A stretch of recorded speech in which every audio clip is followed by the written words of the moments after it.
وثمن بالليل هذاك الزهون الصحيح المنفع هذاك ذنوب صد العز القناع وفونا عيونة ذنوبك الساعة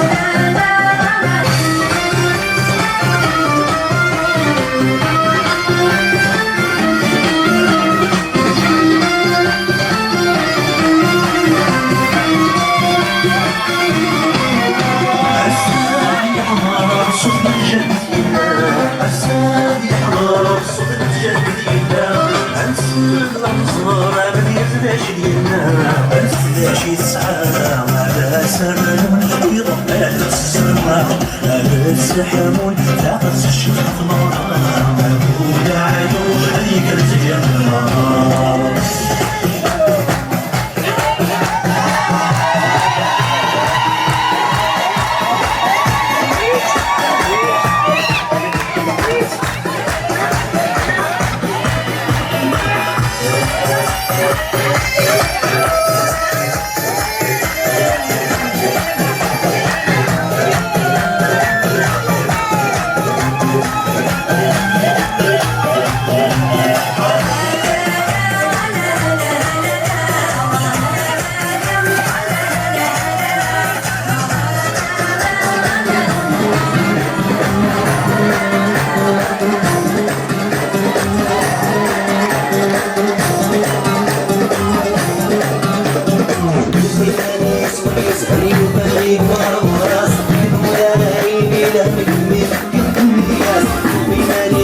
يسهري وطريق غواص كنو غايدي لهمتني كفني ياس ليها ولو كنيش انا ليها سيري مدوي ناس ليها ولو كنيش انا سيري مدوي ناس ياسمين بطلتني شخص غسيل وطيقي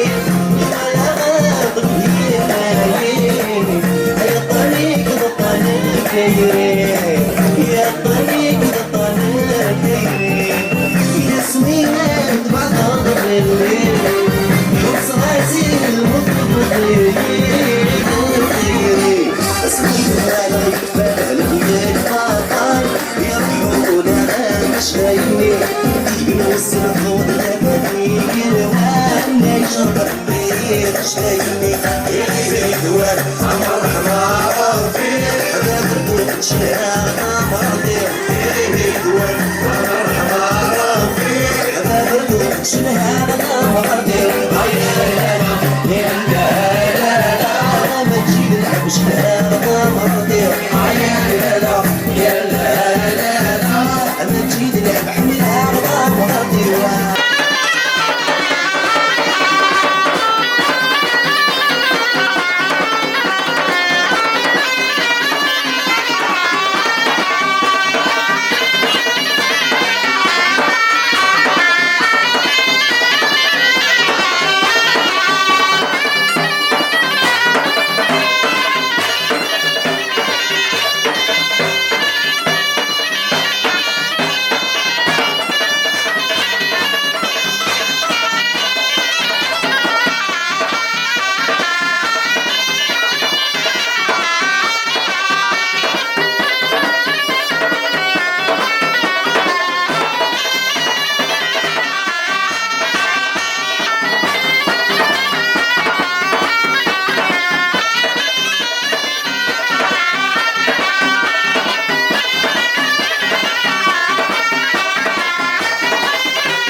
Bonjour. Donc là aujourd'hui on est à Corbeil-Essonnes, ça. Qu'est-ce que vous pensez de cet événement au niveau de l'association culturelle de Kabyle, Amazigh et ABCD 91? Qu'est-ce que vous pensez de l'événement? Qu'est-ce qu'ils ont fait? D'abord, c'est un immense plaisir parce que la vie a fait que je suis ami avec beaucoup de Kabyles qui habitent Corbeil-Essonnes. Il y a 2 associations et c'est formidable, elles sont représentées ici et elles ont eu l'intelligence de faire un événement ensemble et on vient de vivre à l'instant une danse remarquable, interminable avec beaucoup de sourires et donc c'est les guinguettes du monde à Corbeil-Essonnes l'occasion de donner de la fierté à chacun dans son identité culturelle et de la partager avec les autres. Et puis il y a une petite mention particulière pour le peuple kabyle, qui est un peuple qui défend une culture qui est faite de liberté. Et quand je pense à la culture kabyle, je pense aux valeurs de la République, liberté, égalité, fraternité. Et donc voilà, vive la France, vive la Kabylie. Voilà. Merci beaucoup. Merci monsieur le maire. Madame Sophia, bonjour. Bonjour. Donc aujourd'hui on est à Corbeil-Essonnes. Qu'est-ce que vous pensez de cette journée là aujourd'hui avec l'association Amazigh et l'association ABCD 91? Bah écoutez, c'est une immense joie et une fierté de les avoir sur le Festival des Guinguettes du Monde. C'est 2 associations qui sont très impliquées sur la ville de Corbeil et ils montrent vraiment leur patrimoine, leur culture, dont je fais partie aussi. Et donc, surtout l'association ABCD d'ailleurs qui est très active depuis des années. Voilà. Et donc, avec Farida Maïza de la vie associative, on les suit beaucoup. Depuis quelques années et elles sont vraiment essentielles à la vie locale. Bonjour. Donc, qu'est-ce que vous pensez aujourd'hui de cette journée-là aujourd'hui? Alors au-delà, comme me disait précédemment Madame l'élue à la vie associative, au-delà de l'investissement dans le cadre de la promotion de la culture amazigh, ce qui est très intéressant pour nous de travailler avec ces associations et notamment avec ABC 91, c'est surtout l'implication qu'elle a sur le territoire et qu'elle a au niveau des Corbeil-Essonnois, qu'elle a au niveau du développement de sa culture sur le tissu local. Et c'est vraiment pour nous un partenaire incontournable aujourd'hui sur toutes les actions associatives sur la ville de Corbeil-Essonnes. Bonjour. Merci vraiment à toutes les associations et puis à vos belles associations qui ont permis de passer ces 2 jours très agréables avec plein d'animations, des danses magnifiques, des musiques très animées qui ont vraiment réjoui tout le monde ici. Donc vraiment un grand bravo. Donc merci beaucoup à Amazigh et à ABC 91 pour leur implication dans le festival qui a été vraiment une grande réussite pour nous et on remettra ça l'année prochaine. Merci. الزول فناون أود نقدم تربع فناء تربع حيوي كاين حيوي كخاطبل كمال أروفن داير موحد الغضاء المولود الغضاء في سنات أو نيني تنمير تلفونت إسنات لي زاسوسياسيون ABC 91 أكد أمازيغ إغدار ضنا في مغاري سن ونتمنى تماريون كم تجيا أتشغل نسوطاس من كل سكواس تنمير تنو. Zulf Lawed, je me présente, je suis la présidente de l'association berbère de Corbeil-Essonnes dans le 91.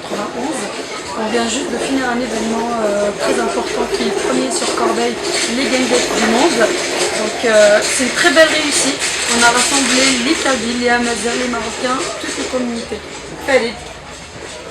Association Amazigh, Corbeil-Essonnes également. Donc on s'est unis cette fois-ci pour cet événement à Corbeil-Essonnes qui est une première, les guinguettes du monde, que monsieur le maire et toute son équipe a organisé. Et donc nous les remercions chaleureusement. Et merci à tous les participants qui ont œuvré à la réussite de cet événement. Et merci aux gens qui sont venus nous voir et nous soutenir. Voilà, la prochaine fois venez ensemble et on fera la fête ensemble. Rendez-vous l'année prochaine!